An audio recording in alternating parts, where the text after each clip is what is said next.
அவர் வீட்டுக்கு வந்தாரு. அவர் வீட்டுக்கு வரும்போது என் கூட பேசிட்டு இருந்தாரு. என் தம்பி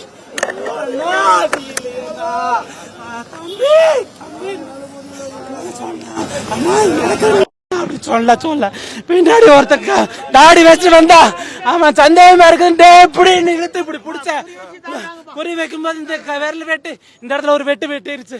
வெட்டும் போது அண்ணன் பாலாஜி அண்ணா வீரண்ணா வாங்கும் போது 10 பேர் வந்தானுங்க.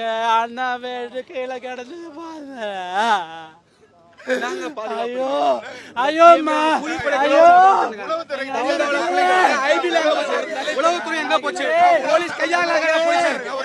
முன்னுரிமை ஒண்ணு இல்லை. அவர் அரசியல் தலைவர். நீங்க முன்னுரிமை வேற மாதிரி கேட்டாதீங்க. அவர் ஒரு அரசியல் தலைவர். அவர் ஒண்ணு வேற